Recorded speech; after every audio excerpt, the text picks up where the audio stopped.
you look at this neighborhood, and if you notice the houses, almost everything over here is multi-dwelling. This neighborhood was really dense with people. And in 1967, we did not have air conditioning in the houses. When it was hot, you stayed up because you came outside. This was what they call it Rosa Park. This is called 12th Street there. 12th Street. Where those houses are, those are businesses. This was a very active, on Saturday night, a very busy street. So when they brought these people out and told them to wait here, we're going to go get more paddy wagons to arrest you, that was a recipe for disaster. Because by the time they got back, the crowd, not only had they grown from the people that they expect to arrest them, but all these people who had been hanging out because it's too hot to sleep came over and said, no, we ain't having that. That's how it started.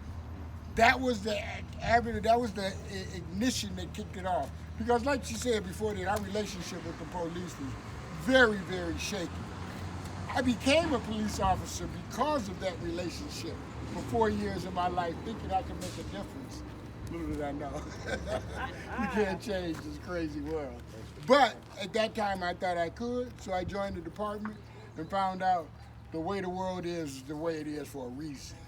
You know, and as a police officer, you run into the craziness of this world, and you find out it's not as easy as you might seem when you sit back. But this neighborhood here has always been really, really highly populated with people. You would have had the shops would have come up right. Just like a foot from the sidewalk all right. around here. And then the tanks would be rolling down the street, and tell that story. The tanks were stationed in two places, Central High School and Northwestern High School, which is over on Grand River and the Boulevard, Central, which we drove by, because those were big open fields. So when they brought the military in, they could bring their tanks and armaments. So this became an armed encampment. And like she said, in '67, America was not prepared for urban violence. You hadn't been trained in how to deal with combat with crowds and violent situations. And all of a sudden you took these guys from corn-fed communities and dropped them here in the urban fire. It was a very combustible. So I grew up on Grand River and Joy Road, which is about 3 miles west of here. In my neighborhood, I saw one night the tank stopped in the middle of the street and fired one round of ammunition into this clothing store and destroyed it, chasing a sniper, which they chased from the boulevard all the way down to Oakland. And I later worked with a couple guys who said they never caught that guy.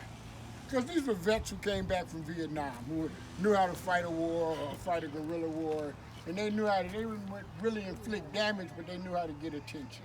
And they got attention. And that's all that Rise was about, getting attention, getting your ideas to say, hey, we got a problem here. We do not like how we're being treated by the police department, which later set the stage for the first black mayor, Coleman Young, who was elected because he ran against what we call STRESS, which is an acronym for Safe Streets. Anyway, it became an assassination squad for killing black men. They would set you up, they would pose like they were a robber or a drunk or something, and somebody would come over to them to rob them. This was their report, and they would end up getting shot. And I forgot the exact number, but it was a multiple number. That was the straw that broke the back, that made the community circle around Coleman Young, and he beat Chief Nichols, who was a law enforcement officer, and became the first black mayor of Detroit. That's why I became a police officer, because Coleman Young said, we're 5% of the police department, we need more young men, come join the police department. And I was working at NBD making $300 a month. $1,000 a month sounded real good. So it wasn't just about being, changing the police department.